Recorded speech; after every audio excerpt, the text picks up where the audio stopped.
जो लोग अपना वीडियो ऑन नहीं करते हैं कृपया करके वीडियो ऑन कर लें।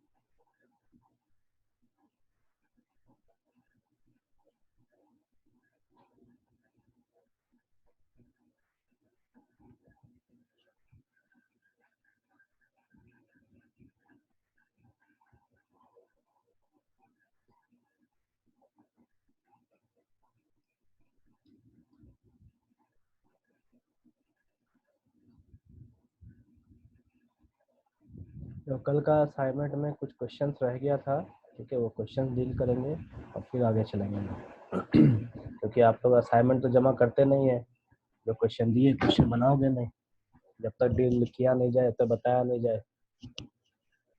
तो रोशन है जिसने पूरा क्वेश्चन परसों ही सबमिट किया है, बाकी का तो मतलब नहीं है। देखिए बनाते हो तो सबमिट कीजिए, डाउट है तो पूछिए, जब तक प्रैक्टिस नहीं करोगे क्वेश्चन समझ में आने से रहा।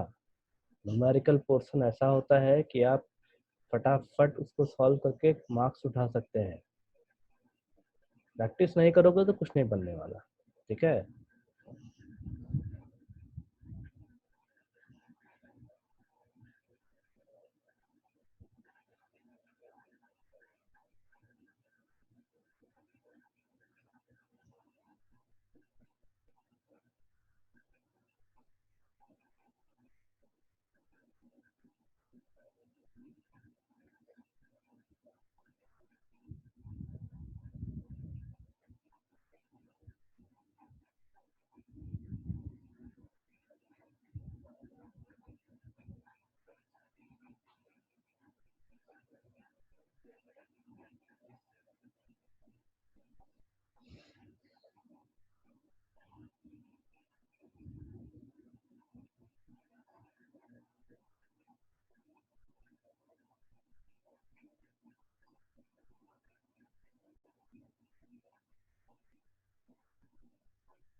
कल क्वेश्चन नंबर 6 तक हुआ था, 7 में वापस अभी डिस्कस करूंगा, बताऊंगा आपको, आपको आंसर फटाफट सॉल्व कर देना है।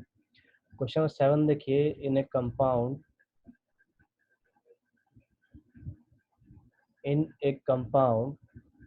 atoms of Y forms CCP lattice and those of element X occupy 2/3 of tetrahedral voids।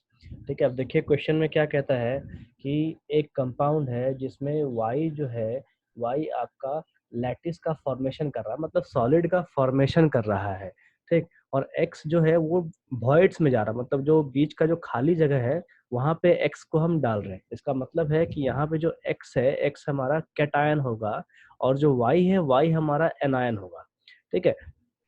तो हमारा पहला काम क्या है इन क्वेश्चन, ऐसे क्वेश्चंस के लिए, कि सबसे पहले हम नंबर ऑफ स्फेयर्स मानेंगे। तो क्या लिखेंगे कि let number of spheres for y is equals to n, ठीक। तो टेट्राहेड्रल वॉइड कितना हो जाएगा 2n, और ऑक्टाहेड्रल वॉइड हो जाना चाहिए n, ठीक है। अब देखिए एक चीज, यहाँ पे ऑक्टाहेड्रल वॉइड्स की बात नहीं की जा रही है, सिर्फ टेट्राहेड्रल वॉइड्स का यहाँ पे जिक्र किया गया है, ठीक। तो आप क्या करेंगे, सिर्फ टेट्राहेड्रल वॉइड्स यहाँ लिखेंगे। तो आंसर आएगा क्या आपका, number of tetrahedral voids 2n। अब क्या कहता है कि x occupied 2/3 of tetrahedral voids, तो number of x atoms is equals to 2/3 into 2n, ये हम लिखेंगे सेकेंड लाइन के लिए। और उसके बाद what is the simplest formula of the compound, मतलब x और y दोनों का हम रेशियो निकालेंगे। मैं आपको बोर्ड शेयर कर रहा हूँ, बोर्ड में कैसे लिखना है वो दिखाता हूँ।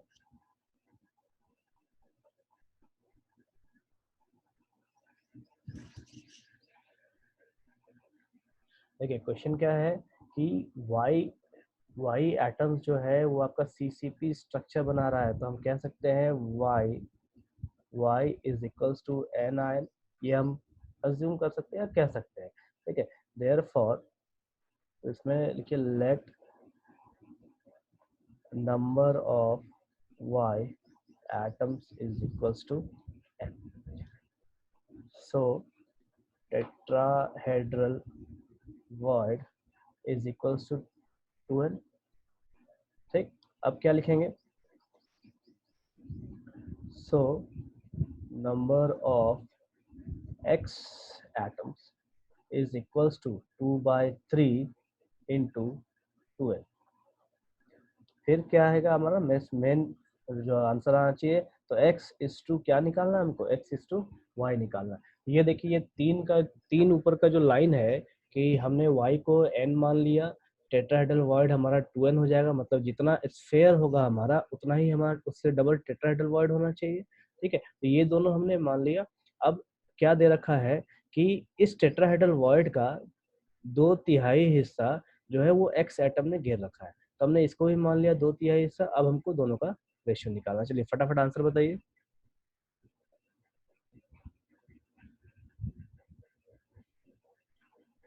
ज्योति आंसर लिखते हो तो सिर्फ मुझे लिखिए, बाकी को नहीं।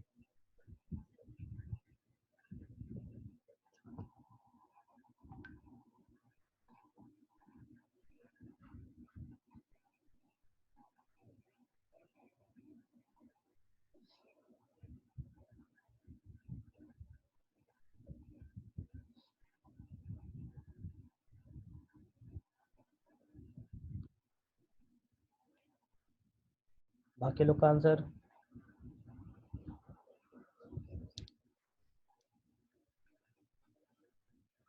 गौरव का, पूजा का, दिव्या, मुस्कान, और लोगों का? लड़का लोग, मौसमी, लड़का लोग का, मनीष,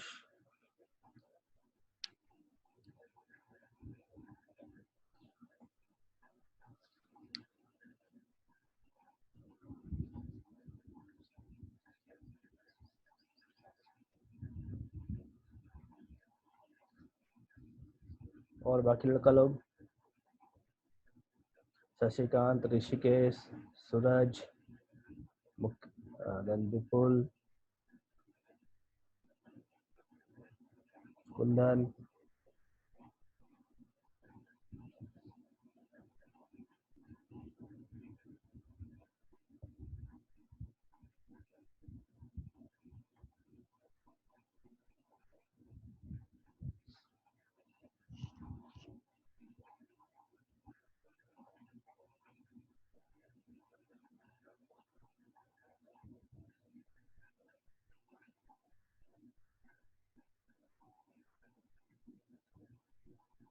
जो जो वीडियो ऑफ कर रखे हैं सब अपना वीडियो ऑन कीजिए।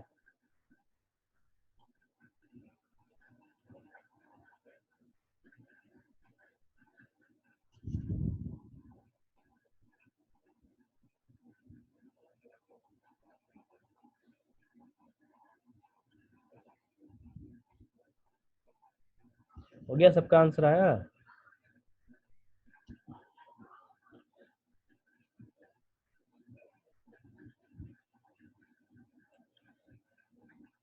चलिए नेक्स्ट क्वेश्चन शेयर कर रहा हूँ, नेक्स्ट क्वेश्चन का आंसर देंगे सब। मैं एक्सप्लेन नहीं करूंगा। Next question, question number 8।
कितना आंसर है सबका?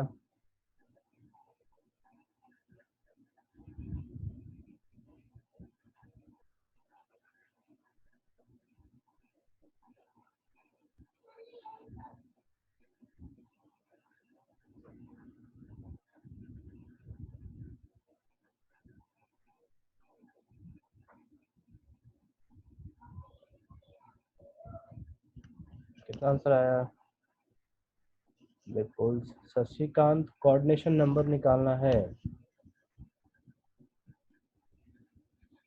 विपुल का ठीक है, सूरज का ठीक है।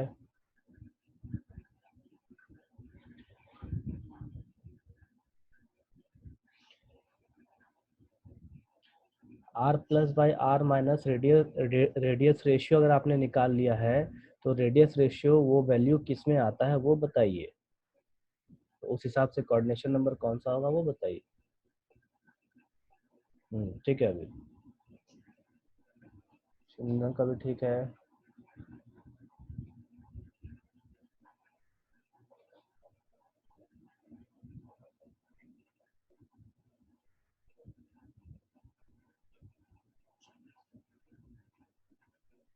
चलिए ठीक है, मैक्सिमम लोगों का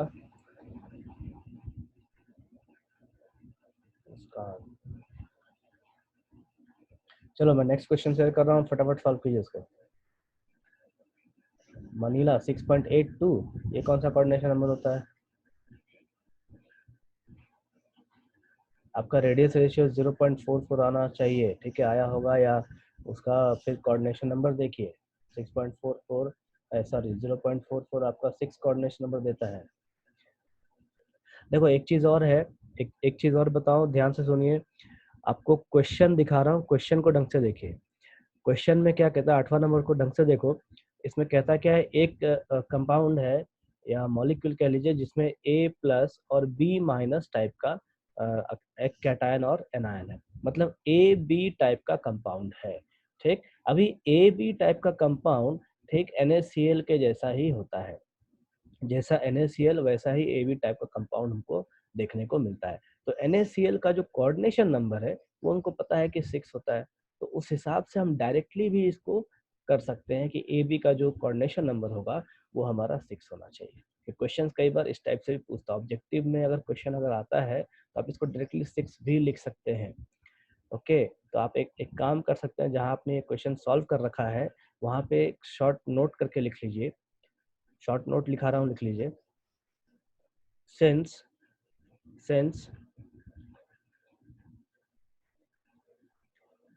the compound AB, since the compound AB, Roshan phone पे बंद करो, बात करना बंद करो। Since the compound AB represent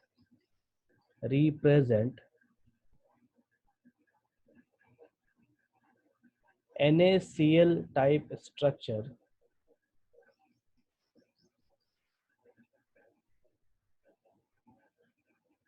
since the compound AB represent NaCl type structure, so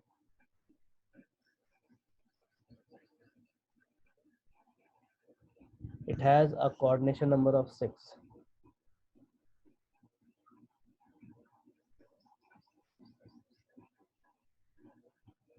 So it has a coordination number of 6.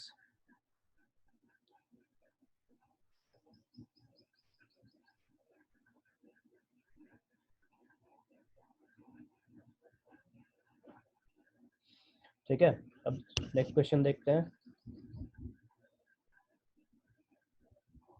चलिए नेक्स्ट क्वेश्चन सॉल्व कीजिए, question number 9।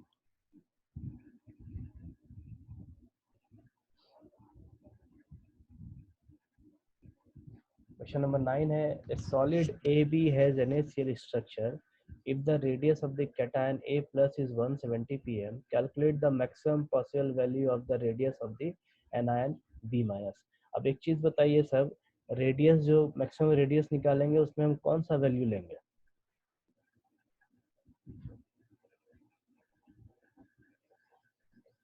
उसमें मिनिमम और मैक्सिमम वैल्यू में से कौन सा हम रेंज लेके निकालेंगे? आपने इस असाइनमेंट का पहला क्वेश्चन बनाया है, उसमें मिनिमम मैक्सिमम रेंज दोनों निकाला है आप लोगों ने, इसमें कौन सा रेंज लेके चलेंगे? देखिए और देख के बताइए।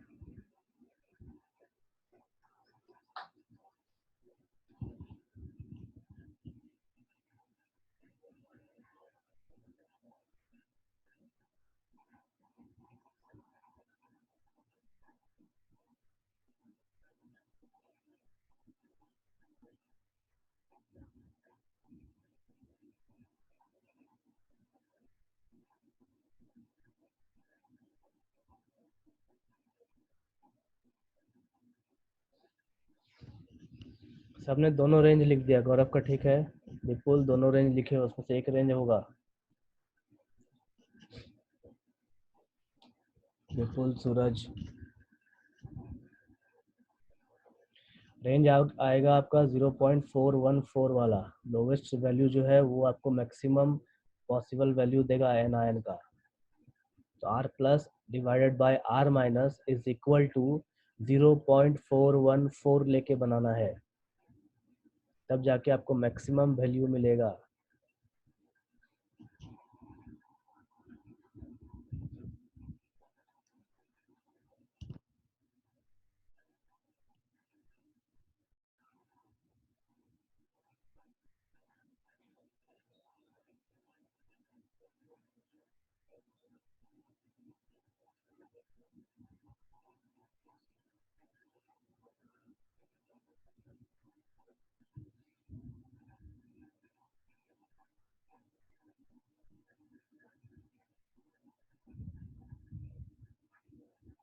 सबका आंसर आया 410.16। ये आपका मैक्सिमम वैल्यू है। बाकी लोगों का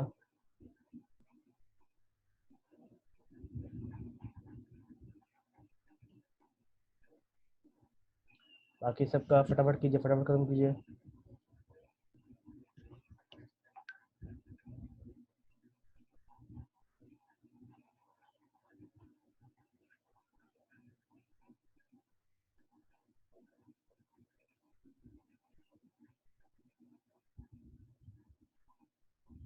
बाकी लोग जमा कर रहे हैं, खाली वीडियो देख रहे हैं मेरा बैठ के?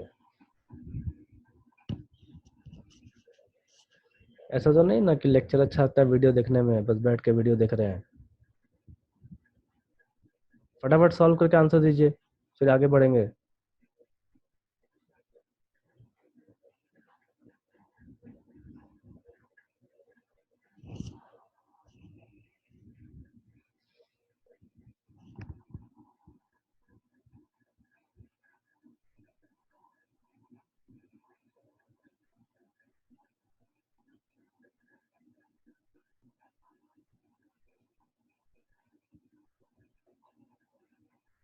चलिए नेक्स्ट क्वेश्चन दिखा रहा हूँ, नेक्स्ट क्वेश्चन सॉल्व कीजिए।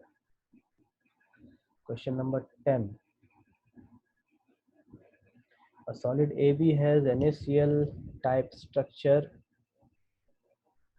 If the anion has radius to 41.5 pm, what should be the minimum radius of the cation? एक यहाँ तक एक क्वेश्चन है, और उसके बाद फिर दूसरा क्वेश्चन चालू होगा।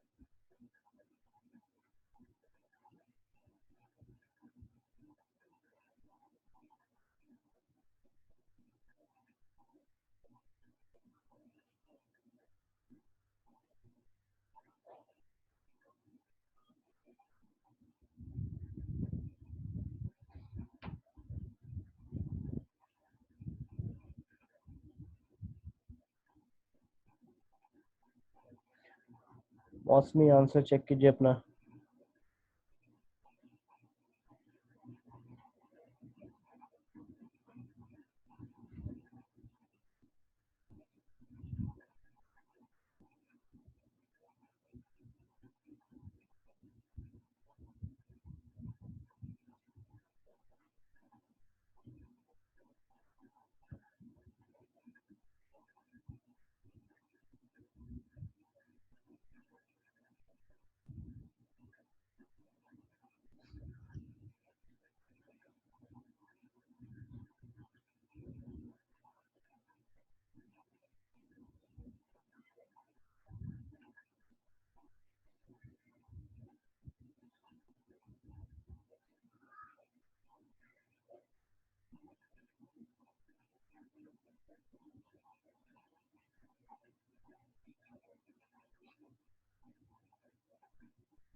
तो 10th क्वेश्चन वापस दिखा रहा हूँ, देख के बनाइए।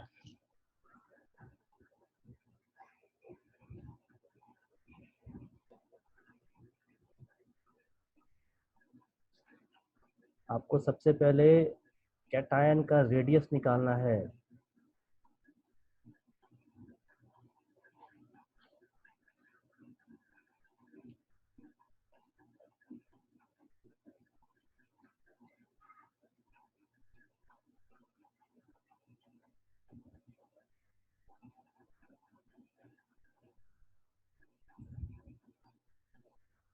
शशिकांत, आंसर बनाते हो तो मुझे भेजो ना।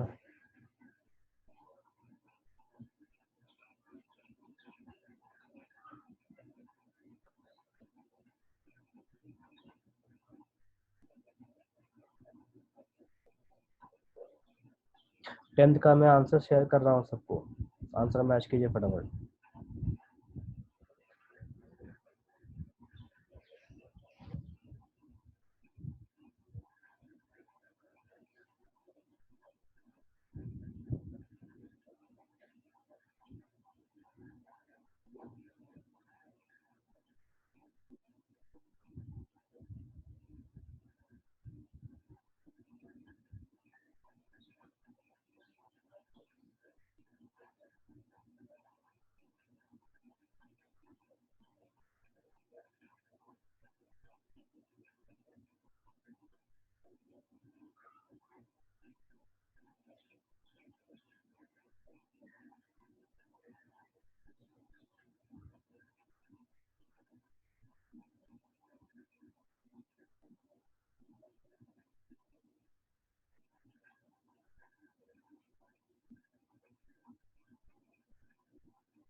देखो क्वेश्चन, पहले क्वेश्चन समझिए। क्वेश्चन क्या है, आपने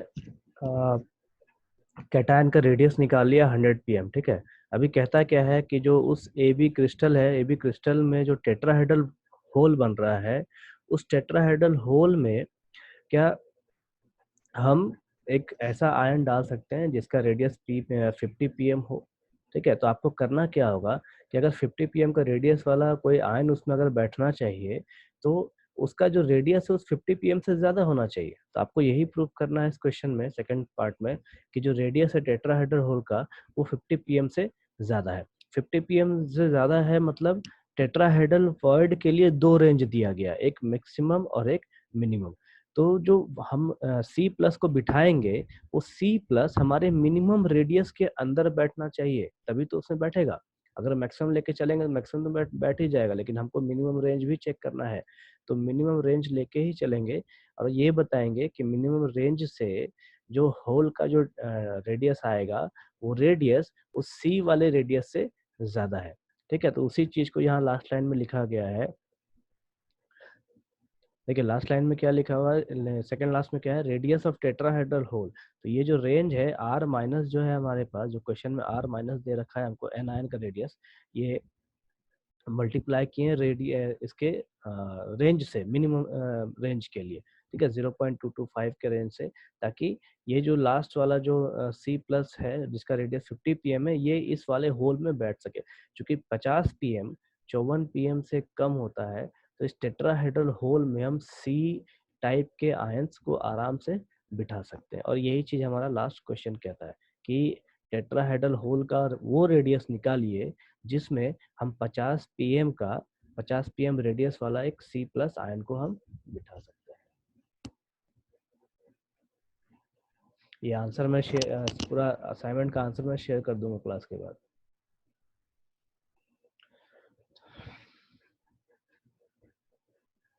ठीक है, नेक्स्ट आगे टॉपिक्स देखते हैं क्या है। किसी को डाउट है अभी भी पूरे क्वेश्चंस में कहीं? किसी को अभी भी डाउट है?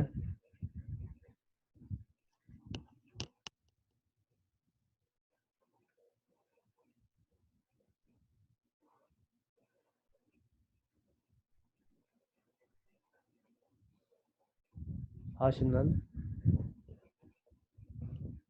हेलो। ये सर 10 नंबर एक बार फिर समझा दीजिए सर। कौन सा? 10 नंबर सर। 10 नंबर। देखो हमारे पास एक कंपाउंड दिया है, मतलब आयनिक कंपाउंड है A और B का, ठीक है, जिसमें से कैटायन और एनायन का रेडियस हमको पता करना है। ठीक, अब उसमें से एक का रेडियस आपको दे रखा है, दूसरे का रेडियस हमको पता करना है। तो उसमें से भी हमको सिर्फ टेट्राहेड्रल होल की बात की गई, ऑक्टाहेड्रल होल का हमको बात नहीं किया गया। ठीक है, अब जब टेट्राहेड्रल होल में हम उस कैटायन का रेडियस निकाल लेंगे तो फिर वो क्वेश्चन हमारा वहां तक खत्म हो जाता है। फिर सेकंड क्वेश्चन क्या कहता है कि उस टेट्राहेड्रल होल में, क्या उस टेट्राहेड्रल होल में 50 पीएम का कोई तीसरा आयन को हम बिठा सकते हैं? अगर बिठा सकते हैं तो उस टेट्राहेड्रल होल का आप रेडियस पता कीजिए। ठीक है, अब रेडियस हमको पता करना है तो रेडियस जाहिर सी बात है 50 पीएम से ज्यादा होना चाहिए, तभी तो 50 पीएम वाला कोई आयन बैठेगा। ठीक, अब तो हमको वो नेक्स्ट जो निकालना है रेडियस, वो उस टेट्राहेड्रल होल का रेडियस निकालना है और ये दिखाना है कि जो होल का रेडियस आया है वो C आयन से ज्यादा आया है। ठीक है, हाँ ज्योति,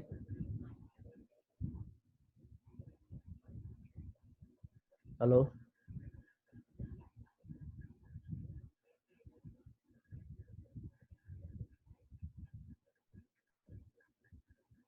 हेलो, बोलिए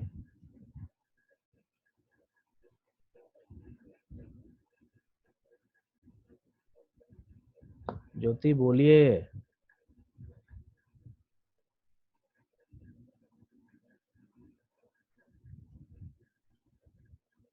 अगर कोई डाउट नहीं है तो है रेज हैंड मत किया कीजिए, ठीक है। और अगर आवाज नहीं आ रहा है तो आप लिख भी सकते हैं चैट में क्या डाउट है।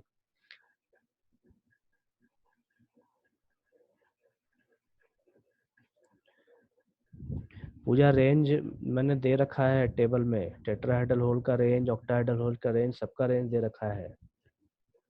और रेंज पता चलता है हमको इस कोऑर्डिनेशन नंबर से, रेडियस रेशियो के नंबर से।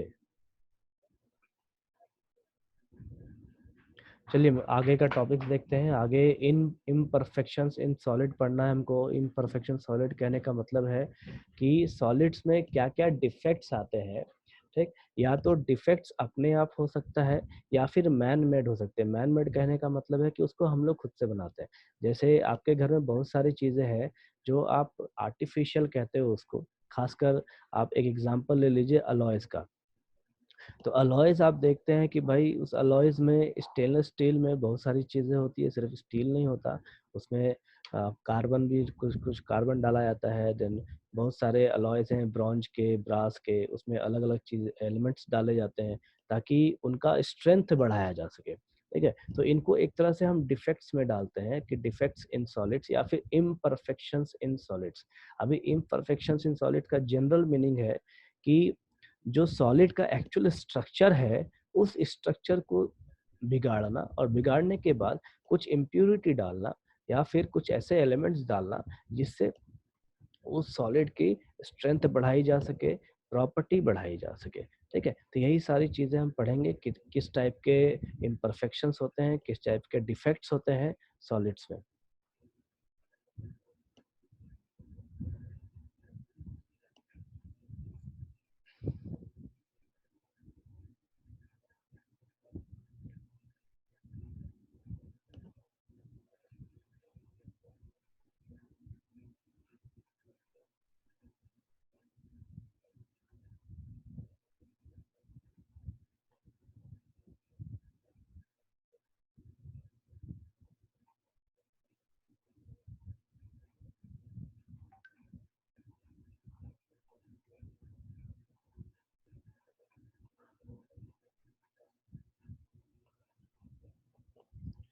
देखिए यहाँ पे स्क्रीन सबको दिख रहा है ना?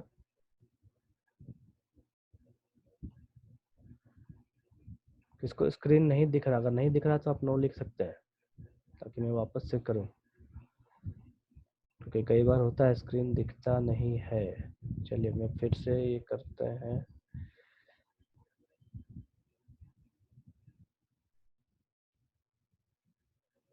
अभी दिख रहा है स्क्रीन सबको?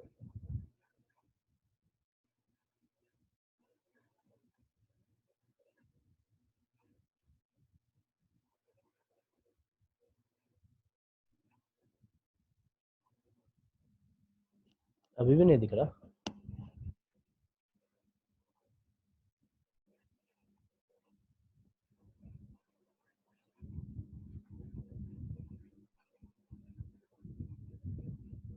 ठीक है, चलिए फिर देखें आगे का टॉपिक्स। देखो यहाँ पे टॉपिक है आपका नेक्स्ट, इम्परफेक्शंस इन सॉलिड्स। इसको हम जनरली डिफेक्ट्स इन सॉलिड्स भी कहते हैं। तो एक सिंगल लाइन में एक आम भाषा में इसको समझ के रखिए कि सॉलिड्स का जो एक्चुअल स्ट्रक्चर है उसको अगर बिगाड़ दिया जाए या वो अपने आप अगर बिगड़ जाता है तो उसको हम इम्परफेक्शन कहते हैं। जैसे आपने डायमंड का स्ट्रक्चर देखा है, देन ग्रेफाइट देखा है, डायमंड सबने देखा होगा स्ट्रक्चर, अच्छे तरीके से याद होगा कि एक कार्बन के साथ 4 कार्बन जुड़े होते हैं। तो अगर उसके स्ट्रक्चर को किसी भी तरीके से बिगाड़ दिया जाए, जैसे एक कार्बन का बॉन्ड तोड़ दिया जाए या एक कार्बन का जो बॉन्ड है उस जगह को खाली कर दिया जाए किसी भी तरीके से, तो इसको हम इम्परफेक्शंस कह सकते हैं। तो any irregularity in the pattern of crystal arrangement in a solid lattice is called imperfection in solids। 1 minute सब होल्ड करेंगे, ठीक है? मेरा बैटरी लैपटॉप डाउन हो रहा है तो चार्ज लगा लो।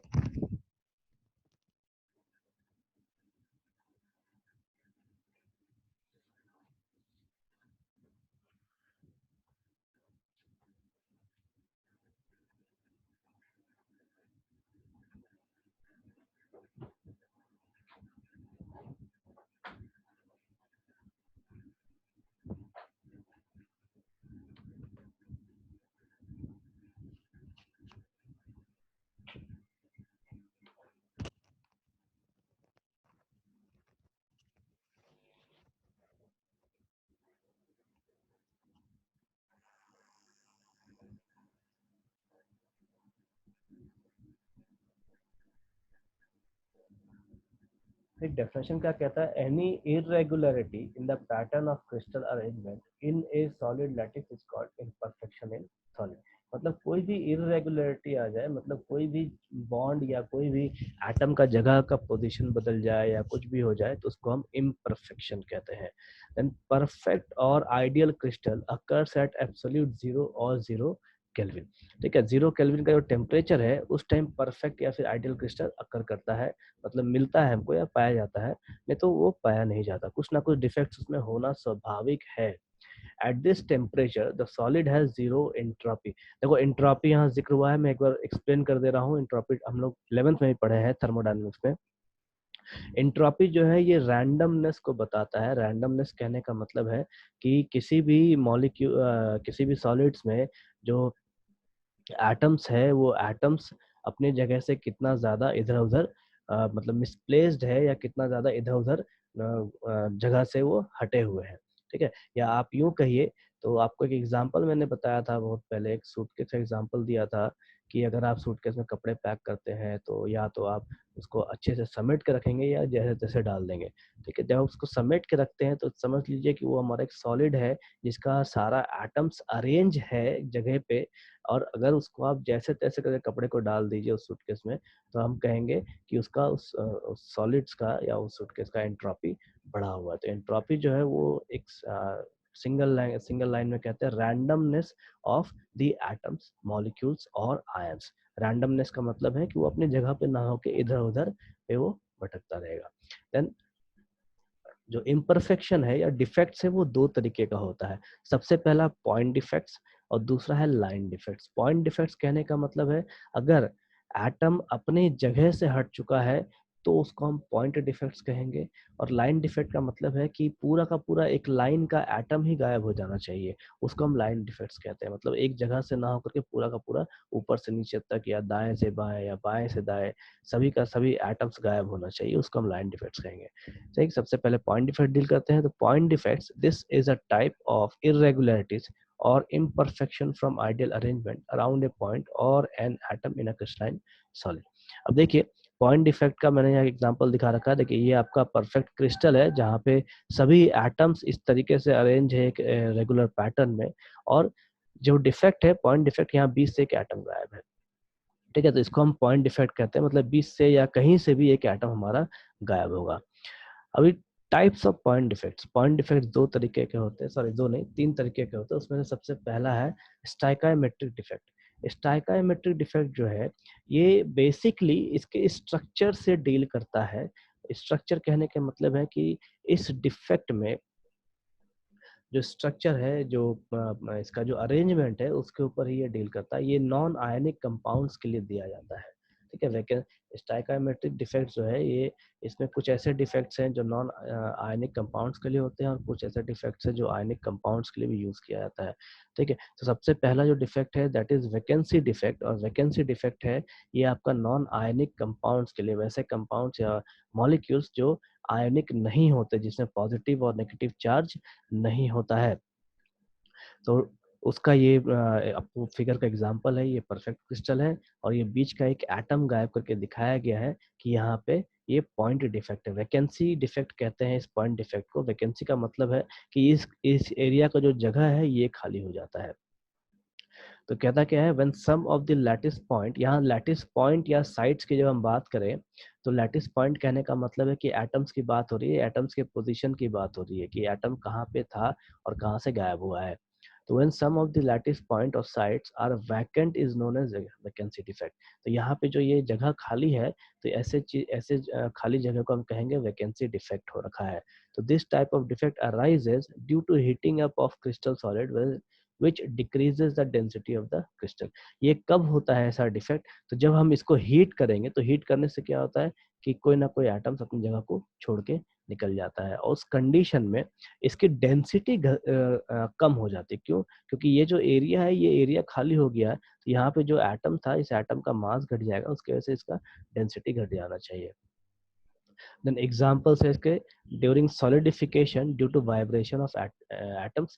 solidification कहने का मतलब है वैसा solids जिसको लिक्विड से सॉलिड में कन्वर्ट किया जा रहा हो। जैसे आप लावा का एग्जांपल देख सकते हैं, जब वॉल्केनो या आपका जो ज्वालामुखी है वो फटता है तो अंदर से जो लावा निकलता है, वो लावा एक तरह का आपका क्या है, वो एक तरह का नहीं, आयरन ही है, और वो लिक्विड के फॉर्म में बाहर निकलता है। लेकिन जब जैसे जैसे वो ठंडा होता है, ठंडा होने के बाद वो एक सॉलिड का रूप लेता है, उसको हम कहते हैं सॉलिडिफिकेशन प्रोसेस, मतलब लिक्विड सॉलिड में कन्वर्ट हो रहा है। तो उस टाइम पे जो एटम्स का वाइब्रेशंस होता है उस सॉलिड में, वो इस टाइप का डिफेक्ट को जनरेट करता है या क्रिएट करता है।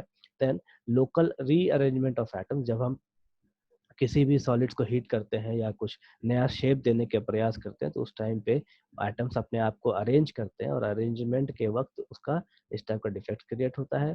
देन नेक्स्ट एग्जांपल मैंने दिया है प्लास्टिक डिफॉर्मेशन एंड आयनिक बम्बार्डमेंट्स।